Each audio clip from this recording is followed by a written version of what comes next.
Halo, perkenalkan nama saya Sekali Manopo, NIM saya 274201005.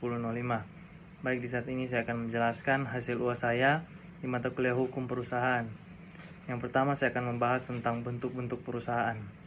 Bentuk hukum perusahaan, persekutuan, dan badan hukum sudah diatur dalam Undang-Undang Firma dan Persekutuan Komanditer, diatur dalam KUHD.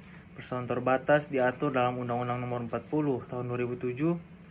Koperasi diatur dalam Undang-Undang Nomor 25 Tahun 1992. Perusahaan umum dan perusahaan perseroan diatur dalam Undang-Undang Nomor 9 Tahun 1969. Firma dan persekutuan komanditer adalah bukan badan hukum, sedangkan perusahaan terbatas, koperasi, perusahaan umum, dan perusahaan perseroan adalah badan hukum. Perusahaan terbatas dan koperasi adalah badan usaha milik swasta, sedangkan perusahaan umum dan perusahaan perseroan adalah badan usaha milik negara.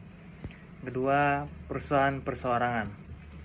Perusahaan perseorangan adalah badan usaha yang dikelola dan diawasi oleh satu orang, di mana pengelola perusahaan memperoleh semua keuntungan perusahaan, tetapi ia juga menanggung semua risiko yang timbul dalam kegiatan perusahaan.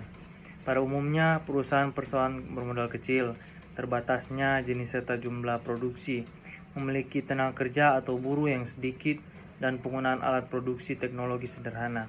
Contoh perusahaan perseorangan seperti toko kelontong, toko bakso keliling, pedagang asongan, dan lain sebagainya. Pendirian perusahaan perseorangan ini tidak diatur dalam KUHD dan tidak memerlukan perjanjian karena hanya didirikan oleh satu orang pengusaha saja. Ciri-ciri perusahaan perseroan: yang pertama, jumlah pengusaha hanya satu orang, yaitu pemilik perusahaan. Yang kedua, modal usaha dimiliki satu orang atau pengusaha yang bersangkutan, dan biasanya kecil atau menengah. Yang ketiga, pembantu pengusaha bekerja berdasarkan perjanjian kerja atau hibah. Yang keempat, tidak ada aturan yang mengatur secara khusus mengenai perusahaan perseorangan, namun hanya memerlukan izin permohonan usaha dari Dinas Perdagangan setempat. Yang kelima, tidak perlu dibuatkan akta pendirian. Yang keenam, merupakan bentuk perusahaan paling sederhana. Yang ketujuh, pengusaha memiliki sendiri seluruh kekayaan atau aset perusahaan dan bertanggung jawab sendiri pula atas seluruh utang perusahaan atau tanggung jawab sebagai sampai harta kekayaan pemilik, sehingga pemisahan modal perusahaan dari kekayaan tidak berarti dalam hal terjadinya kebangkrutan.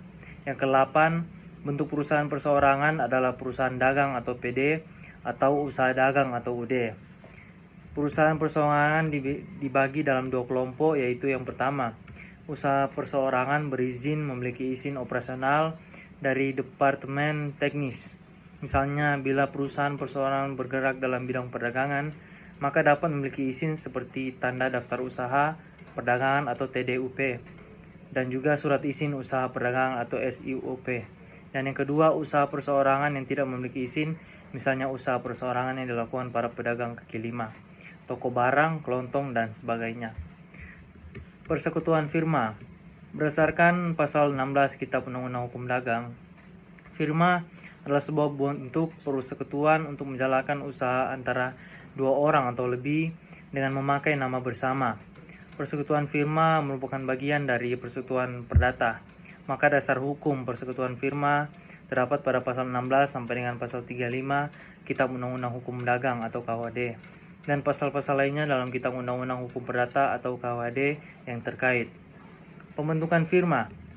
Di dalam firma, tiap-tiap sekutu secara tanggung-menanggung bertanggung jawab untuk seluruhnya atas segala perikatan dari firma, atau dalam pasal 18 KUHD. Dalam pasal 22 KUHD disebutkan bahwa persekutuan firma harus didirikan dengan akta otentik untuk mendirikan suatu badan usaha yang membentuk firma. Harus memiliki perjanjian yang disebut dengan akta pendirian firma, yang di dalamnya memuat beberapa hal yang harus dipenuhi. Dalam pasal 26 KUHD, pasal 23 KUHD menyebutkan setelah akta pendirian dibuat, maka harus didaftarkan di Kepaniteraan Pengadilan Negeri dalam wilayah nama firma tersebut didirikan. Baik, terima kasih.